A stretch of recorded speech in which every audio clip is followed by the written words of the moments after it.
Oh, we're live, Art.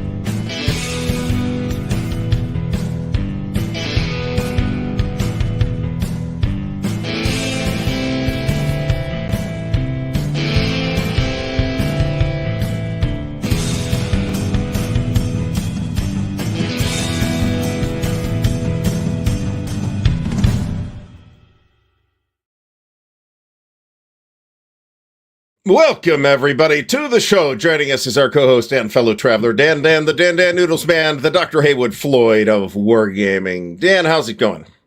Shut up.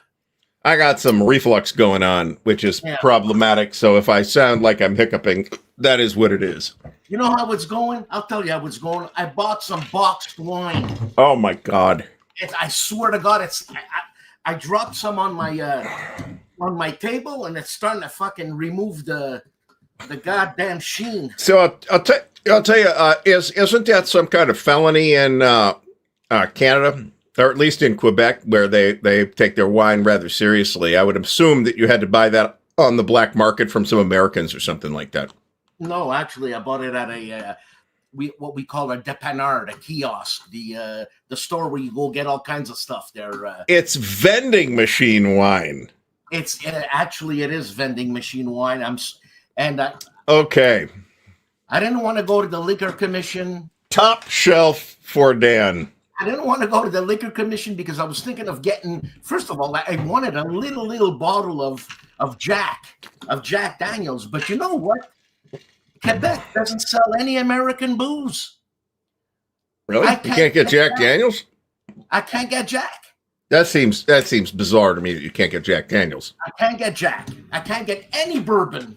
Right. All right. So, folks, what we're trying to do, and we've started off the show exactly in the manner I had intended. We kind of wanted to talk to Dan and me and everybody who comes out every week and kind of talk about what we should do when we don't have a guest. Because too often in the last couple of months we have ended up canceling shows because we didn't have a guest. Or because, something was going on or whatever. So your input will be appreciated.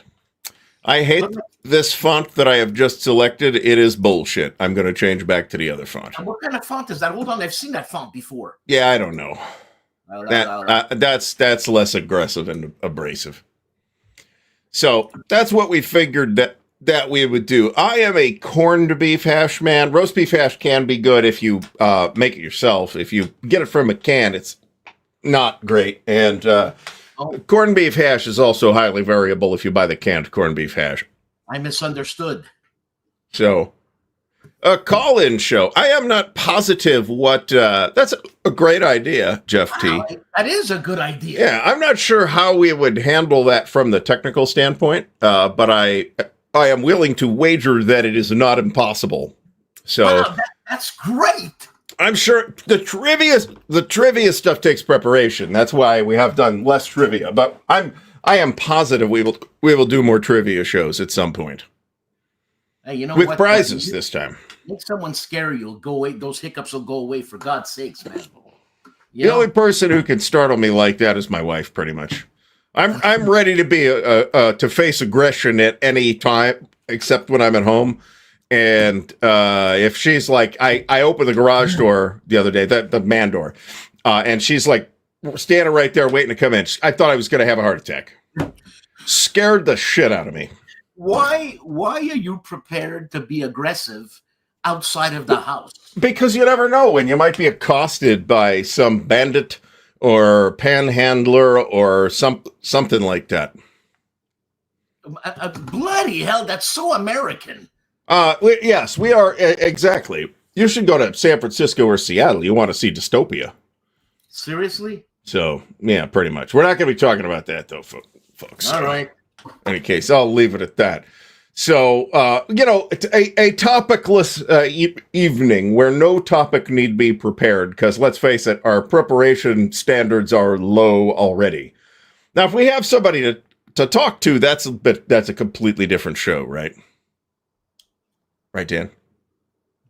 Was I supposed to answer? Yeah. Listen, Johnny Carson died a long time ago. Yes. This is true. Yeah. This is true. God, that's a good point. Yeah. I really, that was Ed McMahon, not Johnny. Yeah, Johnny wasn't doing that. What do you think I'm doing? So, anyway, we had the family soup off today, where like 8 or 9 family members made soup, and none of them were as good as mine. So, hold on. Was there a vote?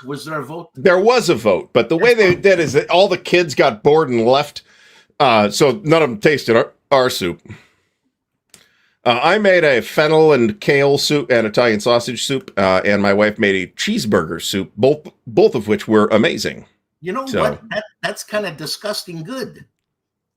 It's what I would describe as an indulgent soup. It was quite heavy, but it was damn tasty. Yeah. And it really captured the flavor of eating a cheeseburger, actually. Well, then she got yeah, it right. Yeah. Maybe my sister was mortified that I did not like the Boston style clam chowder that she made. She was not pleased. Everybody else liked it. Maybe it was just me. I don't know. Maybe everyone else was just lying too to make her feel better. That's possible. I don't know. I'm a bit iffy when it comes to eating seafood at other people's houses. I mean, it's not like she went and shucked the clams herself, right? She bought a can of clams to make this soup with. Because remember when there was that mussel poisoning? Everybody got poisoned on the mussels and all that. You don't remember that? I might remember. That was a while ago. Yeah, I got sick. Yeah, I like mussels. I like shellfish in general. Clams are probably my favorite shellfish. Yeah, and I was in New York City because I was studying in Jersey, and I went to eat at some famous Italian place in New York, and I ate mussels, and I thought I was gonna die. So you got poisoned by the poisonous mussels. I got poisoned. Is what I'm hearing. I got poisoned quite a bit with food, man. I got salmonella. That was no fun. I'll tell you what, I've never had a faster and more efficient weight loss plan than getting salmonella. I lost 20 pounds in about 10 days. And you can guess exactly what exit the 20 pounds left using. So it was unpleasant. And it can hang around. I got off relatively easy. It only lasted like 3 or 4 weeks for me. It can last months. It sucks. Oh, fuck. It only lasted a week for me, man. Good for you. Fuck. Good for you. I thought I was going to die. Yeah. No kidding. Yeah, this is a new thing. We're trying it out. It feels really tiny, to be honest, and I have not found a way to like make it bigger yet. So we'll see if would cover me, man. Well, yeah, exactly. By popular demand. Hey, I want to ask Charles Latour something. Charlie, okay, Mr. Charles Latour is here. You put up a picture on Facebook of some beans. I didn't see any beans, Charlie. All I saw was a liquid that a color cannot describe it. And you said it was extremely yummy. Were you being sarcastic? God, it looked horrible. I wouldn't taste, sometimes food doesn't look appetizing. My aunt made a homemade creamy mushroom soup, which was very good. It looked like Quikrete.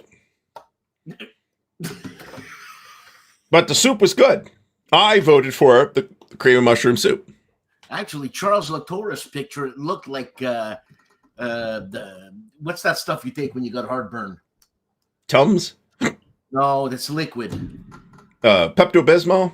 Yeah, it looked like Pepto-Bismol. Okay, actually, I could use some I think Pepto might help me right now, and I don't have any. God, Charles, man, it's like, you could use it as an IV. Put the food in the IV. That's how liquid it was, man. Come on. Charlie, Jesus Christ.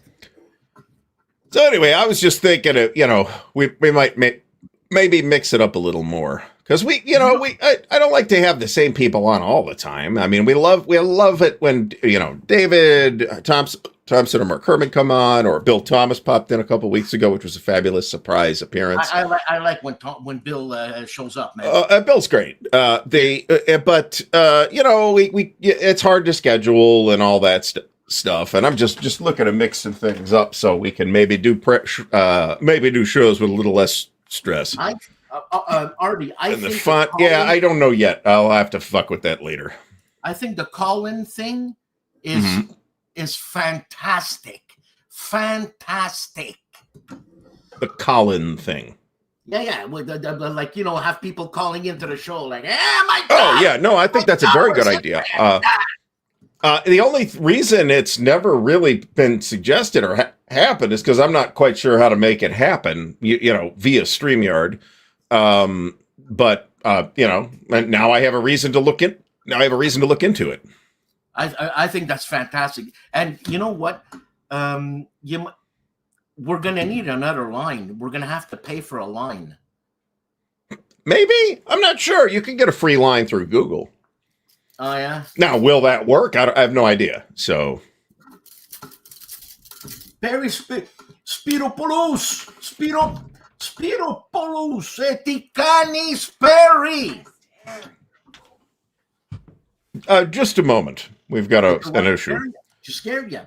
Because if you leave, I'm going to sing. Oh, I'm a happy little chippy, a chippy happy, and happy chippy lippy, and lippy happy chippy. Bring back the soldiers, I'm a happy little chippy. Okay. Wife needed the can of compressed air. So, singing.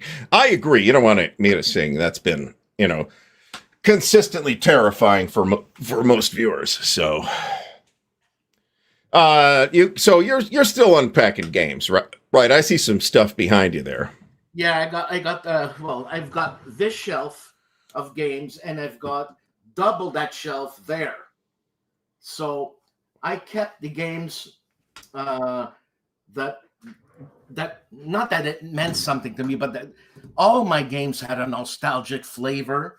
But some of these games, I didn't want to part with. I get it. I'm never getting rid of Freedom in the Galaxy again, for example. Didn't you send me that? No. Oh, no. I did actually have an Avalon Hill version that I traded to a friend for the SPI version. I have which I preferred because of the map issues with that particular style of map from Avalon Hill. So who sold it to whom? What happened? Well, we didn't sell it. He just said, I'll take the Avalon Hill version if you would rather have the SPI version. So I'm like, cool, we'll just trade. That's awesome. If it belonged to Avalon Hill, how did it go to SPI? Because SPI sold it to him. Oh, so SPI had it first. There's a bunch of games like that. Panzer Group Guderian's like that. Avalon Hill bought games and publishers on a regular basis. They bought Battle Line outright, as far as I could tell. They bought 3M's game division. That happened like back in the 60s, I think, or maybe the 70s. That's the SPI version. I just liked I just preferred the paper map. That's why I made the choice.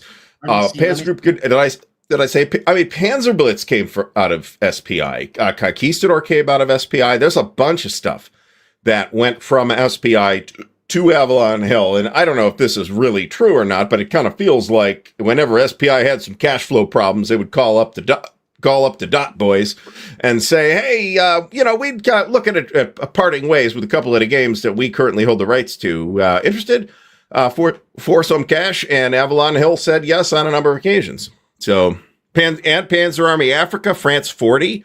There's others too. I mean, and don't forget, Dunnigan had done some work with Avalon Hill. Right around when SPI was just getting started. Origins of World War II, 1914. There's probably at least another one or two that I'm not remembering right this minute. So how long does a Freedom of the Galaxy game last? A weekend? You could play it, and if everybody knows what they're doing, you could play the campaign game in a weekend. If you play like the system game, you could play that in an hour. Oh, really? So there's like the system game, the sector game, and then the galaxy game, which is like the whole map. So you're basically it's kind of a little bit like programmed instruction, I suppose, in that there's like, an intro scenario. It's probably not how you'd present that kind of thing today. Frederick the Great, that's another one. Stuka Joe, There you go. Outdoor survival. So I'm not sure who. I'm not sure, but I don't think these games came from elsewhere. But I might be misremembering something. But don't forget, Civilization came from somebody else. Source of the Nile was originally published by something else. Empires in Arms was originally published by Amarillo Design Group, by Australian Design Group. Amarillo Design Group is a completely different operation. So there's a large number of examples out of the Avalon Hill, if you look at the list on BGG, of games that were originally published by somebody else. One way or the other. And Avalon Hill either bought the game or bought the department or bought the company in some cases. UFO, that is not a game. I remember that sitting around on store shelves back in the early 80s, but that's not one that I ever looked at. Now, this is in shrink. Should I just break it open? You know what? You should do an unboxing video. Because you're breaking the shrink on a game that's probably at least 40 years old. And yep. 1830 did come from somewhere else. I don't remember where. Russian campaign came from Jedco. So. Hey, you know what? And diplomacy predates, might even predate Avalon Hill as a company. What's that? Have Stoop on. He's going to show us his games. We can games. We could pencil Joe. Well, I wouldn't agree to that, but I wouldn't agree to that if I were Joe, because I'm not set up for that. Without Stellar Conquest came from Metagaming, Britannia came from Gibson, and I think they had something else from Gibson as well. So there's a huge number of examples, and some of which are like really well-known games, right? What no, that was an Avalon Hill original, to the best of my knowledge. I always loved that cover, and I always kind of wanted the game. Yeah, and you know what? Yeah. And I don't know that I would have considered the game to be terribly fun today. Let me put it that way. There's probably Western shootout games on the market. There are. Gilbert Collins did a video about that, actually, and he talked about Gunslinger in particular. I think it's probably going to play a little heavy for what one would expect out of that kind of game nowadays. Too procedural? I don't know. I think it's like a war game. It's like cowboys and gunfight war game.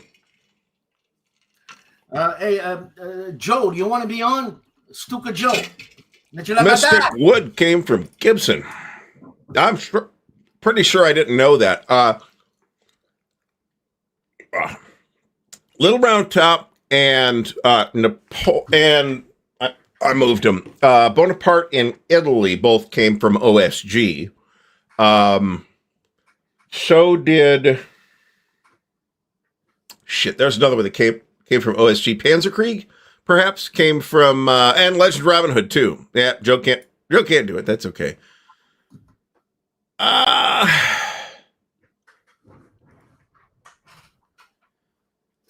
So Molotov Cocktail Bill asks, have we seen the Lord of the Rings Pandemic game? I have not. I don't have that one, but I do have Little Round Top and Bonaparte in Italy. I agree completely with this, and it's not like there's nobody in here with history credentials. So, but they're probably doing serious history and not the history of wargaming. Why, that's serious history. Civ, it was designed by Francis Tresham, who I think was British. I could be wrong about that. Main Joe Green says Gunslinger is a very detailed war game. Somebody, Titan. No, it wasn't British because the designers were American. I don't think it was British. Let me put it that way. That's not impossible, but I forget who the original publisher of Titan was. But the artist and co-designer of the game was Dave Trampier, who is very famous nowadays because he did a lot of the early Dungeons and Dragons art. And who has passed away. There's a whole story there. Bill Simone says this game is a lot of fun. Yeah, I bet it is. I mean, is it more fun than Adjustive Robin Hood that just came out? That's the question. I don't think it's the same thing. I think Adjustive I'm sure they're very different, but it's more coinish. Adjustive Robin Hood. maybe people throw that terminology around a lot, and I'm not sure that I mean, is there some, relationship there? Yeah, probably, but I'm reluctant to give people the wrong idea by making a comparison without having any idea what I'm talking about. So, I just went to have a game last week at my friend's place, and the only game they play is Carcassonne, obviously. Anyways, there was a lot of heavy drinking happening, and some people can't handle their liquor, right? I have no idea what you're talking about. And it started to become aggressive. Carcassonne was becoming aggressive. I mean, oh, that's fantastic. Have you ever played Pit? It's called Pit.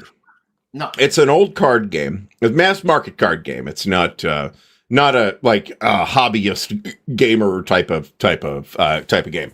And there's different editions of it, but the one that I played has a bell, and it's this very simple, like number matching or suit matching or something like that game. But just the way that it works is that you're trying to trade. You're probably playing it with 6 to 8 people, ideally, and you're trying to trade to make these sets. And so it just becomes incredibly loud and aggressive. And then you ring the bell when you match a set, or whatever the final goal is, and it's a lot of fun. It's even more fun when there is some kind of substance involved of some kind. I agree. Pit without the bell is like, no thanks. Then it's just like rummy, and that's boring. So, and this is not the kind of game that it's easy to talk me into playing, folks, because I'm a snob. I'm like, I don't want to play that. That's for children or old people or girls. And it was a ton of fun. So, yeah, the cutthroat competitive Carcassonne. You know what? I bet that there is a Carcassonne tournament at WBC, and I bet it is pretty cutthroat.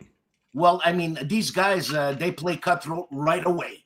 Like you're laying down the river tile and they're already putting farmer. Come on. And they play with all the expansions. And like, I don't even know what the hell is going on. Now, go ahead. No, you were talking. Go ahead. Yeah, I'm just saying the expansions. There's the bishop, there's the traders and the builders, there's the thief, the king and thief. Then there's the little transparent guy that gives you an extra move. Then there's the big guy that doubles. If you use the big guy, it's double the meeple, meaning that if one guy has a town and you happen to connect to his town somehow and you put a big meeple, you win, for God's sakes. Okay. Yeah, I have played Carcassonne once, and I thought there was... I mean, I am positive that there are many deep layers of strategy to it, but it didn't seem to me to be saying anything, right? It's really just, and a lot of Euros are like this. It's a game of skill. It's really just, well, fine. It's an abstract strategy game, though, Absolutely. with this veneer of topic on top of it, and that is not a style of game that I typically like very much. There are exceptions, but usually those are Euro-y type games with like really strong themes. I think Reiner Knizia would laugh all the way to the bank. Reiner Knizia can sell as many games as he wants, and he's clearly a legendary designer. And I have nothing bad to say about the guy. Have I ever played a Reiner Knizia game? Probably, but I'd have to think about it. Well, did you ever play? What's that card game that they sell at GMT there? Battle Lines. Yeah, actually, and Battle Line is another game. It's kind of rummy, like in a very broad way. And then you slapped and you know what? That's a solid game. It's a solid game. It takes it can be taught in 5 minutes and played in 10 minutes. That is attractive. It has a very light, ancient world military theme. It's about as strongly themed as Risk is in this context. When does Risk take place? Nobody really knows, and it's not important. It's not important in any way to the experience of playing Risk.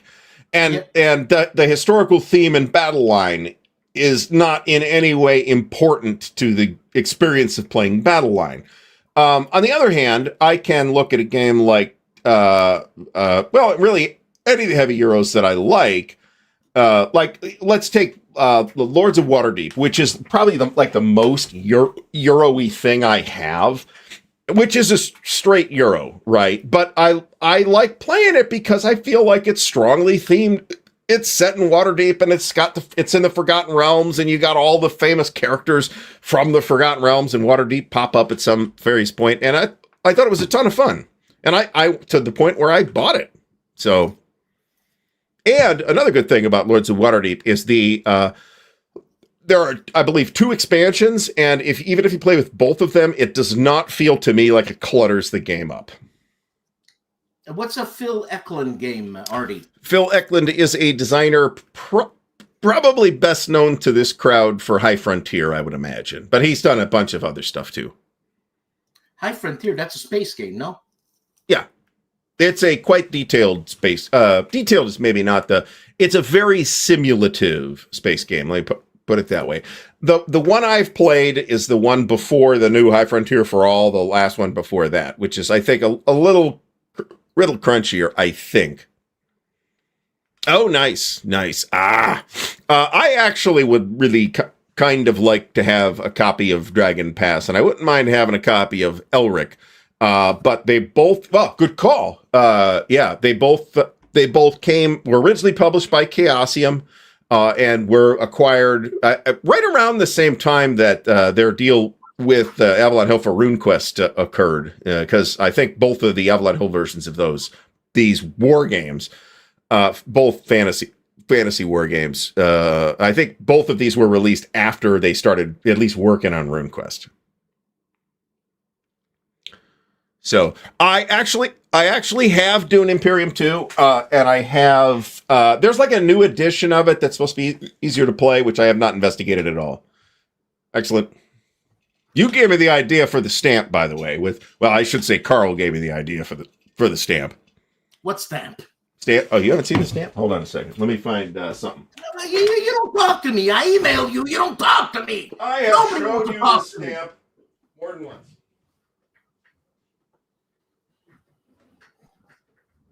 Hey, Ardy, you better come back because I got singing happening here. Oh my God, don't start singing. Sing. I will set you Sing on a song. if you start Sing it loudly. That something's wrong. You're just a piece of crap and apparata, and I hope you die. So sing. Sing a song. You want me to sing in French? Yeah, you're supposed to keep the audience entertained in my absence, not terrorized. So several years ago at Compass Expo, we played the War Europe, and it's a great experience. But then when we were packing it up at the end of the week, it's like everybody's got their own copy here, so everything's all mixed up. And I was like trying to make sure. So I after that convention, I went and bought a stamp that is partially inspired by Carl's signing the inside of his boxes. Stolen. So, and it wasn't that expensive. The stamp was like $15 or something like that. Fortress Europa was originally Jedco 2. Yeah, I think so. I have both the board game version and the digital version of Dune Imperium, and it's pretty good. It's actually pretty similar overall to Lords of Waterdeep in the way it's set up.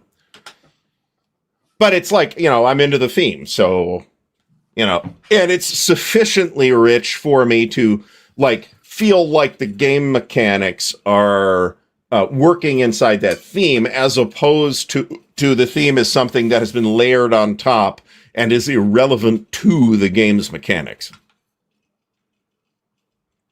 Yeah, that's exactly right, John. Freedom of the Galaxy, John Butterfield, man. John Butterfield, Howie Barish. Jesus. However, I'm going to point this out. I actually think, and I'm happy to be corrected by anybody who knows differently. Joe Perez might know differently. John Butterfield certainly would. I think that's more Howie Barish than Butterfield, because I have also seen and have played the SPI War of the Ring game, which is Howie Barish and Richard Berg. And the two games are quite similar in a lot of ways. Hey, you know what? Because we are going to have Jeremy White October 5th on and talk about stuff. We will finally figure out whether he prefers to be called Jerry or Jeremy. You know what? He actually doesn't care. So I wrote to him and I said, does he like trivia? Because maybe we could blast him with a few trivia things. And I want to ask Ardy, and this is a good one. Oh wow, that's awesome. Was Neil deGrasse? Did Neil deGrasse Tyson sell it to you? Because that would be cool. Yeah, you know, I'm beginning to like that guy. I've liked that guy for a long time. I think he does kind of tend to have a tendency to kind of be a little bit of a jerk, but he's also usually factually correct and interesting. So, and he runs the Hayden Plant, or at least did run the Hayden Planetarium. I mean, Richard Feynman was. People thought he was a jerk too, but anyways. Well, yeah, he was a notorious womanizer. Okay, and with his students. Oh, that is a thing that does not fly these days. No. As a college professor, you are not supposed to engage in those kinds of activities with your students. Yeah, but all those young, nubile, intellectual bodies, you know what I'm saying? And I guess in California, too, so there's that. But tempting or not, one is not supposed to do that now. Ardy, who's the next John Butterfield now, solo-wise? Would you say Gregory M. the Animal Smith or Jeremy M. White? I don't think either is a particularly good comparison, but I would also want to say that John Butterfield has done like a lot of stuff that's not solitaire too. But if we are strictly talking about solitaire, recognize that not everything Jerry does is solitaire either. I would guess that this would be accurate. Maybe Greg.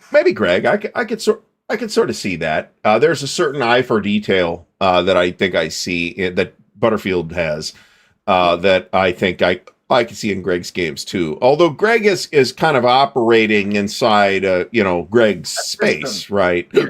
Which has mostly been solitaire games, but also not entirely. Even Greg Smith has not done exclusively games. Molotov Cockatiel said David Thompson. You know, there's two people that you hear about all the time because I do the shows on Saturdays. It's David Thompson and Herman Lattman. Mm-hmm. I mean, well, they're both very active. Let's put it that way. And Ben Madison's a good call too. Actually, I think Ben Madison has done well. I don't consider that every game that he has designed that I've seen or I've played is necessarily as successful as I would like it to be, or that he set out to make it. I do think he's got some very strong and really fascinating games that are totally worth people's time. Oh, sweet. That is fantastic. I have no idea why that occurred. Maybe because I was talking about Belter. I'll have to check that out. Maybe she was saying you're a geek. Well, that's a real stretch, isn't it, Dan? A geek with hiccups. Mm-hmm. You know what I'm saying? It's not fucking going away either. I'm just trying to. At this point, I can do nothing except ignore it, and eventually it'll go away on its own. You know, they say DVG does put out a lot of solitaire. In fact, DVG puts out majority solitaire stuff, as far as I'm aware. There's one game I'm looking forward to, and it's the Warfighter Strategic scale game. Okay. Really? Is that something they're actually working on? Yes, sir. I have. Well, to be clear, I have not had any of those issues with any recent Compass release. This is like the older stuff that I was buying seven or 8 years ago. We should get Brittany on, actually. Actually, we should. That's a good idea. We should get Joel Toppin on. Why not? I got Joel's email address sitting around somewhere. I'll say something. I like Joel Toppin, but he was the worst interview I've ever had. And when I Joel? see him, I'm going to tell him. Yeah. Really? God damn. Well, that's lame. I have done all of the breathing exercises there it is possible to do. Really? Or was he was just boring? No, he was preoccupied with some football fucking game. Oh, well, you shouldn't agree to talk to somebody on the internet if you're going to watch the football game too. If you're watching, that's a completely different thing. This is true, yeah. I'm excited about a new belter. I can sometimes breathe them away, but this is the third fucking episode today, and I can't do anything about it. Ardy, I can breathe thinking money. I can breathe thinking money. What you gotta do is fucking slap yourself in the head or something. Yeah, maybe. Like the good old days. I remember once I had an earache, and I went to my friend's house, and his dad was there, and I must have been about 10 years old. And they were making tripe, right? It's like fucking chewing on a tire. I have had it. It is unpleasant in my opinion. I'm not into it. Anyways, if you dip your bread into the sauce and eat the sauce, that's fine. So I had this earache, and you know what he said? He said, "Dan, take off your shoe. I'm gonna smash your ear so the liquid comes out." Those are the good old day remedies. You know what I'm saying? I guess so. I bet you drank from the garden hose too. Absolutely. This does feel a bit like a placeholder name, to be completely honest. It kind of does because of the red thing on the top, but I switch the red thing, the tips out every once in a while. Oh, and John had asked me a question. John C had asked me a question. I gotta reach out to Maurice actually. This is my my new apartment, my new life. I actually look happy, but I'm miserable, and that's all. My toilet, John, it didn't work. Behind. I don't have a toilet anymore. The special toilet. Oh, you have lost the toilet. That's what. Though you got to tell people that the wife got the toilet in the divorce. No, it stayed with the house. Okay, I know, Dan, that you're missing the point here. Right, man. So yeah, Dan's amazing KitchenAid toilet is no longer available, unfortunately.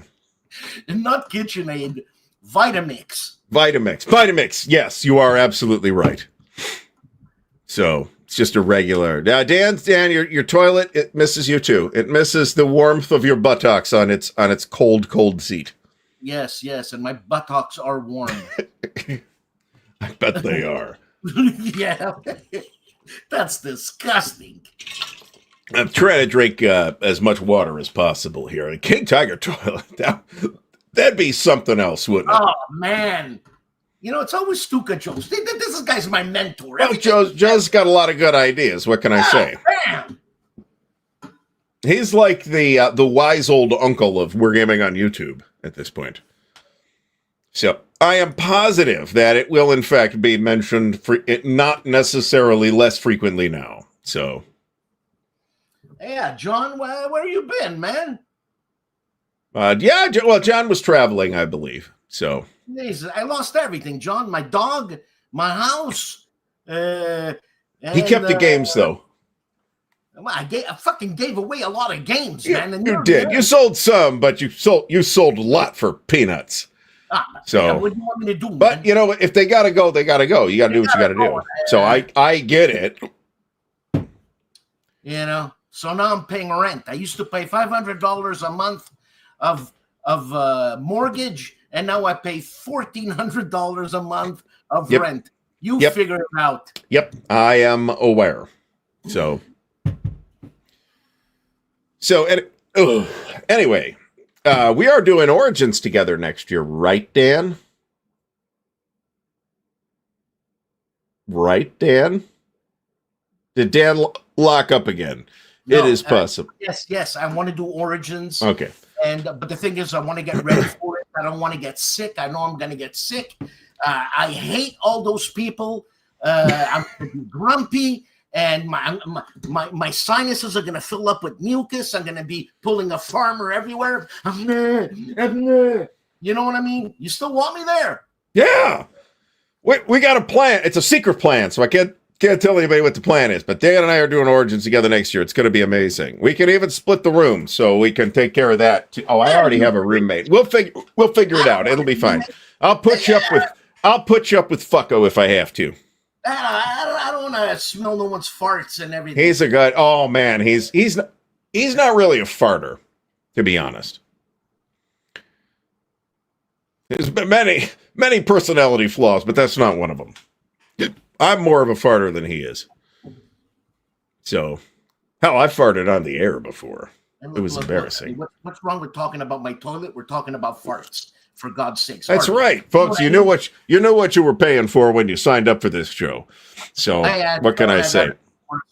I'm not smart with anybody now. I forgot to tell you this. I went to another concert last weekend. What'd you go see? Weird Al Yankovic. It was fabulous. Well, look, I'm sure his musicians are top notch. They are. Actually, they were very good. They did like a whole a cappella segment. I was like, man, this has got to be like incredibly technically difficult to do. And they totally pulled it off. Hey, they're pros, man. You know, a pro's a pro. Yeah. So I used to be a pro. Yeah, you know what? It's a polished show. Right, if you watch clips from other shows on this tour, they're very similar. The performances are very similar, but they're all solid. There was a bang-up version. The one non-cover that he did, the one parody song that he did was Paul Simon's "You Can Call Me Al," and it's a far better rendition of that song than Paul Simon had, in my opinion. You can call me. Oh yeah, Neil Young. I have seen Neil Young in concert, I think 8 times. I have seen by far more Neil Young in concert than everybody else. Than anybody else. Let me put it that way. Neil Young 8 times more than I have. I've never seen the guy. And he's Canadian. What's wrong with you? You are a traitor. He doesn't live in L.A. He lives in somewhere in California. No, he lives with Daryl Hannah. Actually, he's married to Daryl Hannah. I like Daryl Hannah. Well, so does Neil Young, apparently. Yeah. So I just found out that Tim Burton and Monica Bellucci were an item. What? Really? Yeah, I think they just called it off after 2 years. Really? That's hard to accommodate, in my opinion. But whatever, I don't care. I in general, I think we as a population, not you and I necessarily, pay way too much attention to what various celebrities are doing and thinking and saying. So you might have a chance. You might have a chance. Well, they speak Italian. Yeah, well, there you go, Dan. Oh, I'm talking about Dan Webb here, actually. He might have a chance. Oh, great. So, I was talking about me, you know? Yeah, so I've seen her in some very good movies, too, including Brotherhood of the Wolf, which is a fantastic film. That was fantastic. By the way, I am now on fiber internet. So if it got installed Friday, and it's been good so far, I'm getting way better. Just from the speed tests, I'm doing way better. But I also need a Cat 6 cable to run to the modem because Cat 5 will not accommodate. It's so fast that Cat 5 will not accommodate it anymore. You know, Monica Bellucci in that movie there, The Company of Wolves? Yeah. There was the guy with the arm there, Vincent Cassel. Yeah.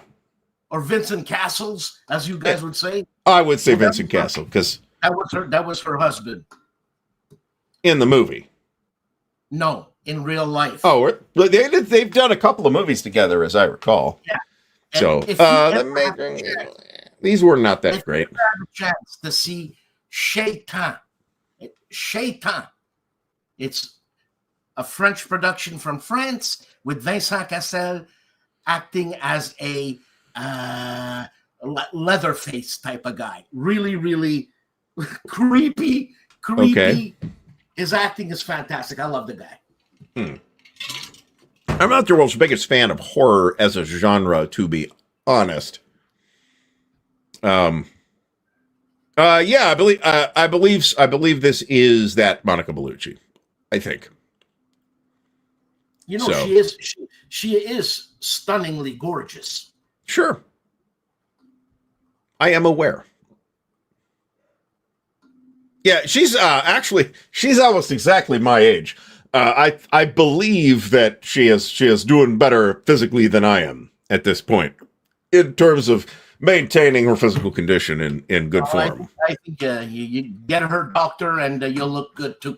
Yeah, well, yeah, I suppose. But I do think that we had a really good idea from Jeff T earlier about the call-in show. I think we should definitely try to do that. Monica Bellucci played in a Bertolucci movie, if I'm not mistaken, called Malena. I have heard of that movie. I think it's in Sicily, and Sicily is occupied by the Nazis. The husband goes to war, and she does what she has to do to survive. Yeah, I have seen the trailer for the new Spinal Tap movie. I don't know. The first one is a total classic.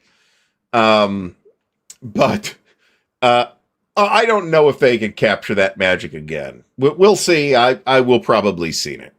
She's about 60, so she is actually 6 years older than me.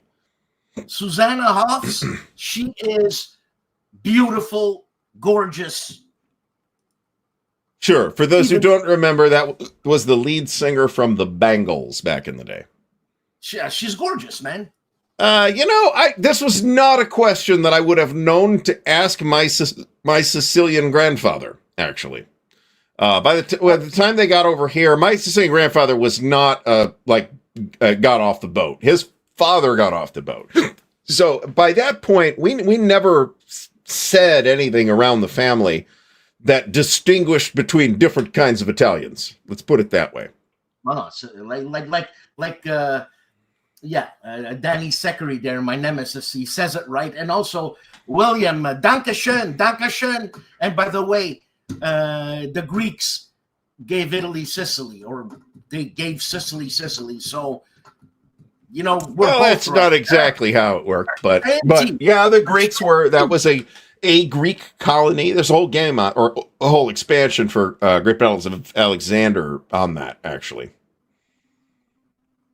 Talking about the Greek Isle, did you ever see what's the hell's that movie about the Italians invading a Greek island, Mediterranean? No, I have never seen that. God, that's hilarious. Yeah, this is true, and it's still not modern Italian is not strictly speaking unified. There is the linguistic idea is a German word, the Sprachraum. And it's the idea that, like, if you have this, like, language, it means language space. So you have this language space, and there are differences from one side of the language space to the other. And sometimes they're big enough that people from over here on this side cannot mutually understand the people over on this side. Yeah, and that is the case. And that is the case in Italy, but they also have standard Italian now. So yeah, and it's only 30 kilometers away where you don't understand anybody. Plausibly, yeah. Yes. Yeah, this is the reason I did not watch this movie. Like the previous Monica Bellucci film that I don't need to watch that. I'm good. Hold on a second. What's William saying? In Melina or whatever the movie was called, the like local women like attack her. Yeah, I know that. In the end, William, she's revered because the husband came back and he says she did what she did to survive. So the interesting thing is that probably neither the Romans nor the rest of the Italians would agree with this statement. So certainly the ancient Romans did not think of those people of other Italian cities as Romans until that decision got made at some point. That's right. Like a lot of Britannia.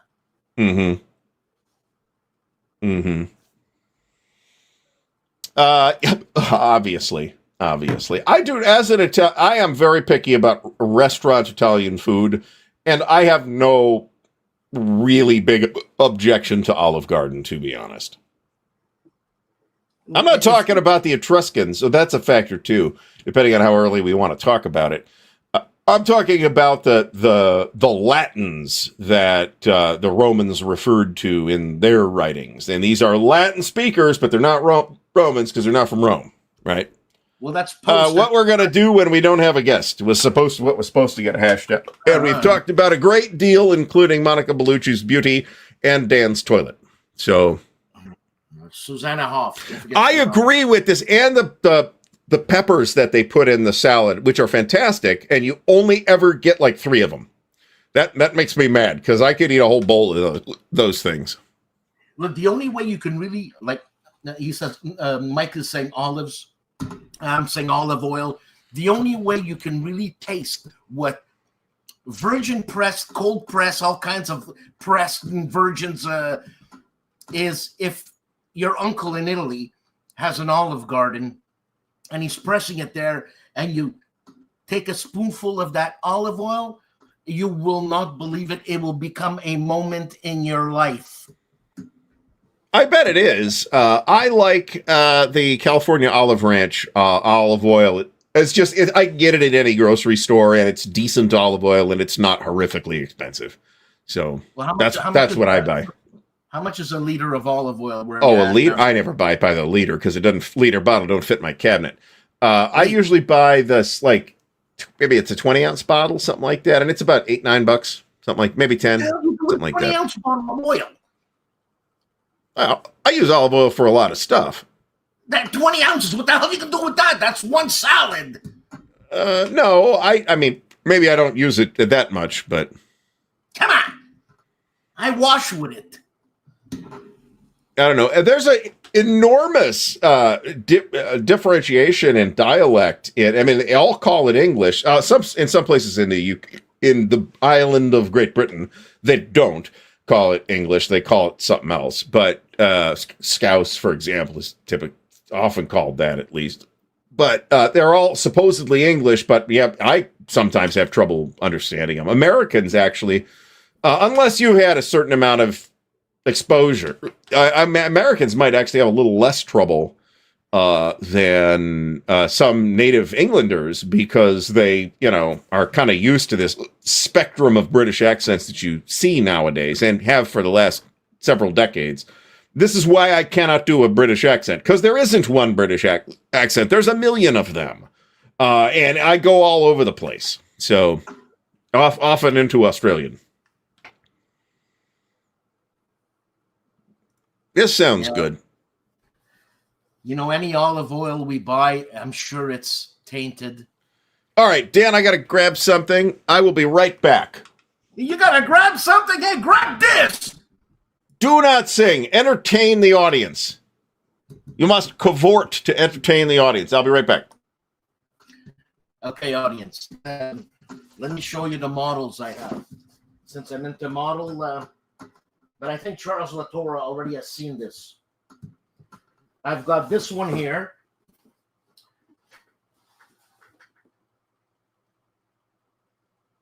Now, this one here is the 18-ton one, and it's going to take me quite a while to build this.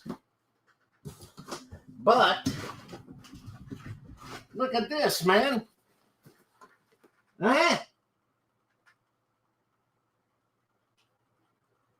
I just love building models, and it's Charles Latour. God damn it. You owe me a lot of money, Charles. Okay? Because I spent a lot of money. And if I could move the camera around, I'd show you all over. I got models all over that bloody place. As a matter of fact, today I was working on what's that first tank in World War II? The Grant. Is it the Grant? Or is it the Lee? What is it? Yeah, they're all 135 scale. Yeah, William, I got that. Thanks, man. It's the General Lee. Well, was it the Lee tank? The small 37 millimeter. What the hell was it called? It wasn't the Grant. It was the Lee. Yeah. So I was working on that today. So today, and I hope my boss ain't listening. Today was Sunday, right? So a lot of people didn't come and hang a rat in my truck stop, right? So I had a lot of time to myself. So I built a model, man. So out of 8 hours of work, maybe I worked an hour. Love that job. Love that job. Love that job. Anthony Stewart, thank you very much. New arrival, La Bataille de Colm from Against the Odds magazine. Looks very nice. Say that. Show me. It's the latest La Bataille. Well, I don't know if it's the latest or not. This is the one that they kickstarted. This is La Bataille de Colm. Is that supposed to be Napoleon? No, definitely not. I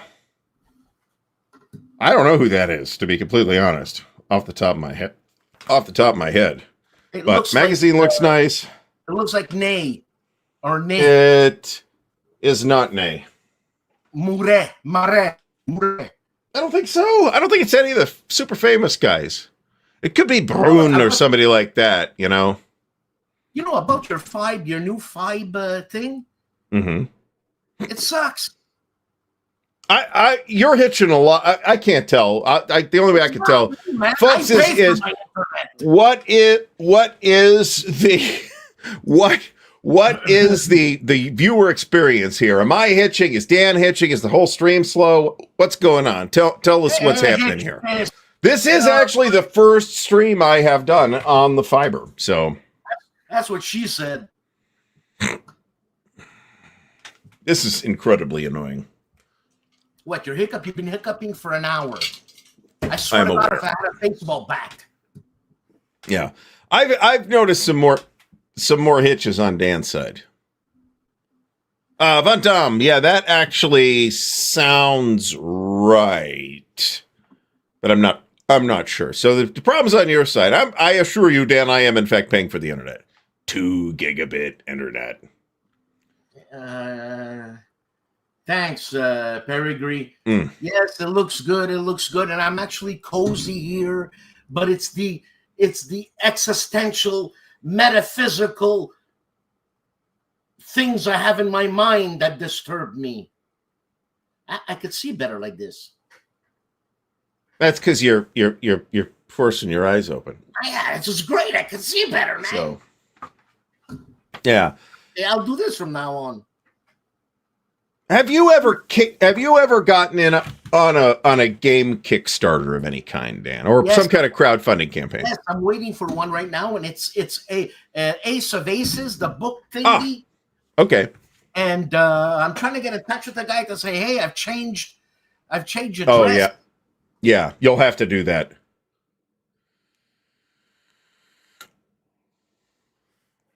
Yep, he's locked up again. So, Normandy sounds good. Boston, cannot recommend this Boston style clam chowder that I had today. I got to tell you, I didn't think it was all that good, but maybe it's different when you are up there. Curse. I don't curse. I swear. Slightly. You know what? I think I'm a reincarnation of Patton. Okay. Huh? Okay. Because he was there. He believed in reincarnation. That's true. He allegedly did. I'll tell you something. If there is reincarnation really happening, like our energies solidifying and coming back into a whatever, I don't want to come back. I don't want to come back. Yeah, I got to be honest, Dan. I know you use it from time to time, but I would totally be using that counter graphic all over the place, just as a branding thing. The what? The counter with your face on it. The counter with my face on it. Yeah, or the box cover, or whatever it was. Holy shit, that's a lot. I have not Damn, Mike. Backed 121 projects. I think for war games, I may have backed 3 to 5, but not that many war games come out through Kickstarter. And usually, I've done pre-orders through Compass with Kickstarter before. I don't have any particular issue with doing it that way. I have backed a lot of RPG things. I don't think I've ever backed any crowdfunding thing that wasn't a game product of some kind. I might be misremembering, but I don't think so. You must have a good relations with your wife, partner in life, because goddamn, Mike. Okay. That's a lot. Mike likes his collection fully fleshed out. Let's put it that way. And you know what? That's great because he's living it. I can't imagine keeping track of this, to be honest. I am actually on the hook for at least one crowdfunding thing right now, which is a Traveler thing. It's the latest Scoundrels of Brixton thing, which I'll end up doing a video on that somewhere. There's something else I backed too recently, and I don't remember what it was. You know, Mike, what you can do to really freak out is lay your games out on the floor, strip naked, and just run all over them. Like, just do stuff like that. You'll feel real good. Yeah, I'm down to about 6 or 7 P500s with GMT. I've got, I think, 2 things on order with MMP, and right now I think that's about it. But there's also some crowdfunded stuff that needs to come out. Jesus. So I did back the Cosmere RPG. That's tied into the whole Brandon Sanderson deal. And in retrospect, if I had made the decision a couple months later, I would have passed. It doesn't look bad. It's just that I kind of completed my experience with those books, and I'm not sure that I need. What is Dan like showing you the rash on his neck for? I bought this too. This showed up for me maybe a month ago, something like that. No, I'm just pulling the fat down so I can breathe better. Oh, that's good. Perhaps you should see a doctor about that. You know, relax. I'm just saying, Dan. I'm looking out for you here. Yeah, so's Carl. And so yeah, absolutely, Carl. Well, Carl Parody is making sure you don't have a shortage of games. So, oh man, I can look out for myself. Okay. I am positive that you can. I'm not sure I got all 4, actually. I think I got 2. Or was that what I got? I'm not sure what I got. I haven't really looked at it yet. I'm not sure what's going on with this, because this has been about to come out. I have not monitored it closely, so somebody here probably has and can tell us what's going on with it. I have no idea. I know they have been, this has been an upcoming release from Phalanx for a long time. So, that sounds cool. Holden Messerschmitt will be in Asheville, North Carolina this week, woodworking class with the wife. Is that anywhere near Cary? Because you could stop at the Gamer's Armory while you're there. The wind is in from Africa. Oh, and sleep. I'll tell you what. This series from Sound of Drums, although I ended up not keeping...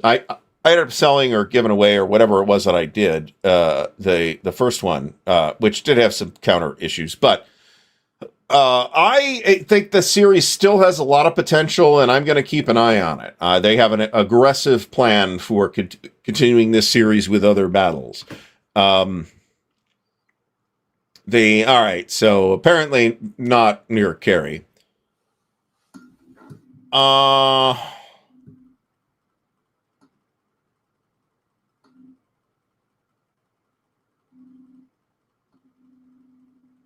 10 extra counter sheets. Oh yeah, Bill got my my copy of ILAO, of the Sound of Drums ILAO, and they had sent me a replacement full set of counter sheets, which still had registration problems, even though they are better. They're playable, though, where the original ones were not necessarily. So, This is a thing, right? I mean, I'm not necessarily most games go when they go out of in wargaming anyway. When they go out of print, don't necessarily automatically skyrocket to being 3 to 5 times the MSRP, right? Now, some do, but usually there's reasons for that. Like something from Sound of Drum, not Sound of Drums, Thin Red Line. They only print like a couple hundred copies of those, so it's really not weird that those appreciate quickly. Most stuff from MMP will appreciate fairly well, but not everything. So where I'm going with that is I am not afraid to run down stuff on the secondary market. And it's not like I'm not looking at Noble Knight's website on a nearly daily basis. So, hey, Ilau, what nationality is that word? What? Ilau? I'm not really sure, actually, because the battle was in Prussia. But the battle's fought with there's some Prussians there too, but it's fought mostly by the British or the French and the Russians. And there's a whole patchwork of cultures that went back and forth over there for centuries. So it's hard to say where the name comes from. It's not like obviously German or obviously Russian or obviously Polish or anything like that. So I don't know. That's a long-winded way of saying I have no idea. I thought it was French, and if it is French, you would pronounce it Ilo. It might be French for all I know, but we here in the Anglosphere do not typically use the French names for names of Napoleonic battles. So to the French, Waterloo is not Waterloo. We call it Waterloo because Wellington called it Waterloo. It's La Belle Alliance, right? So it's La Bataille de Mont-Saint-Jean. So La Belle Alliance was actually Blucher's idea, and Wellington said, "No, we'll call it Waterloo." So Blucher. All right, folks, we are out of time. So next week, what do you have to close us out with, Dan? I could sing a song. Okay. So next week, I will come back with a report on what would need to happen for us to do a call-in show. I think it is a fabulous idea. We could do it through StreamYard. It might be weird, but we could do it. But I'll have to figure that out. That might be easier. Is sending links to the people who want to call in a bit too laborsome? That's the backup plan. I think that's the backup plan. I think the primary plan is to set up a phone line and do it that way. And is it going to be like the Gong Show thing? Yeah, look at that. Is it going to be like the Gong Show thing where we can rip into the person? We'll have to see how it works. I don't know yet. I've got a number of things on my to-do list. I am moving Maurice up on the to-do list. Every Day says that the name Eilau comes from Old Prussian. It sounds like word meaning black, and it's a cognate to a Balto-Slavic term. Old Prussian is not a Germanic language, so I believe it is a Slavic language. So this actually makes complete sense to me. So, all right, well, Christopher Smith liked it, even though it was like this. So, folks, we'll be back next Sunday, and we do have a guest lined up for the Sunday night after that. That will be Mr. Jerry White. Well, why don't we ask Brittany? Okay. I'm persona non grata at Compass Games. I don't think so, but Bill's just crusty. I think that's just Bill being crusty. So, yeah, I will reach out. I'll tell you what, let's see if we can do. I mean, we got to work with people's availability here, so I'm making no promises, but we have gotten an agreement from Jerry that he will be here on the 5th. Yes, everybody have a great rest of the evening, and we will see you all again soon.